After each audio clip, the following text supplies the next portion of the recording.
গাজীপুর রোডে চলাচলকারী যে ভিআইপি গাড়িটি সেই বাসটি কিন্তু যে ঢাকা কলেজ এবং সিটি কলেজের সংঘর্ষ চলাকালীন সময় ভাঙচুরের ঘটনা ঘটেছে এবং আপনারা দেখতে পাচ্ছেন যে জানালার কাচ যেগুলো রয়েছে সেগুলো কিন্তু ভেঙে ফেলেছেন এইখানকার সংঘর্ষে যারা জড়িয়েছিলেন তারা।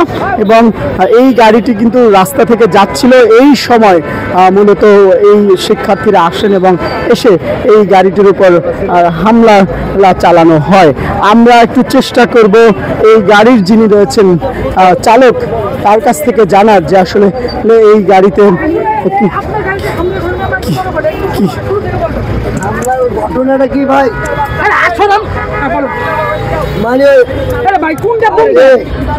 এনি মনে করেন ঢাকা কলেজের পোলা মনে করে গাড়ির মধ্যে উঠছে, নিজ দিয়ে কত কোলা মানে গাড়ি ভেঙে লাগছে আর ওই পোলাটারে মারছে ইচ্ছে আসলে মানে শিক্ষার্থী ছাড়া কি আর গাড়ির অন্য কোনো জাতি আহত হয়েছে কিনা? জাতি দুইটা মহিলা। সে যেটি বলেছিলেন যে এই যে গাড়িতে কয়েকজন শিক্ষার্থী ছিলেন এবং বাইরের কিছু শিক্ষার্থীরা এসে হঠাৎ তার এই গাড়ির উপর হামলা চালায় এবং এই যে ভাঙচুর সেই ভাঙচুরের ঘটনা কিন্তু ঘটে বলে তিনি জানিয়েছেন। এবং দেখতে পাচ্ছেন যে জানালার যে গ্লাসগুলো রয়েছে সেগুলো কিন্তু ভেঙে ফেলা হয়েছে এবং সামনের দিকে যে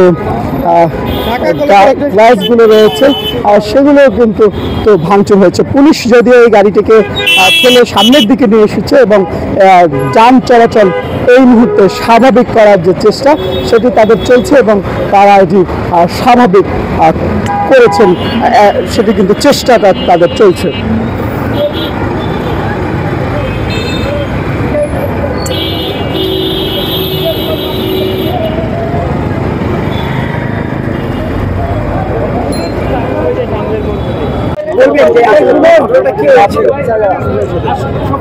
আমি যতটুকু স্টুডেন্ট সায়েন্স ল্যাবের মনে আসে এখানে সিভিলের 7-8 জন তাকে দেওয়া দেয়, সে হচ্ছে যে ওভারব্রিজে উঠতে গিয়ে পড়ে যায়, পরে গিয়ে তার কিন্তু হচ্ছে মুখ এগুলো থেপে যায় গুরুতরভাবে এবং ওইখানে কিন্তু তাকে বেল্ট দিয়ে মারেও।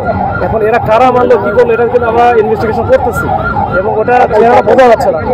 এইখান থেকে মূলত সূত্র ওইখানে এরপরে কালকে কোনো কিছু হয় নাই। আমরা চেষ্টা করতেছিলাম দুই কলেজের অথরিটির সাথে যে এটা নতুন করে যেন কোনো কিছু না হয়, কিন্তু আজকে যে দেখলেন যে 12টা বা 12:30 দিকে হঠাৎ করে ঢাকা কলেজের স্টুডেন্ট এখানে চলে আসছে, এসে তারা যে ভাঙচুর করছে, তখন আমরা সাথে সাথে আমাদের কিছু ফোর্স এখানে ছিল, তারা অল্প কিছু ছিল, কিছু বলতে পারে নাই।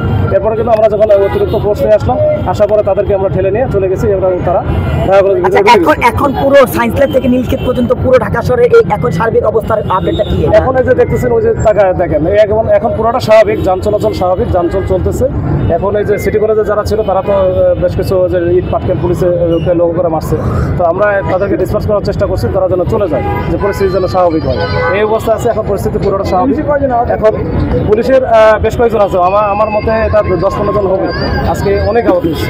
তো এটা মূলত ঢিল লাগছে, ঢিল এবং ইট পাটকে ইটগুলো লাগছে। তো যাই এটা আমরা দেখতেছি, ঠিক আছে। এই ছিল আমার কাছে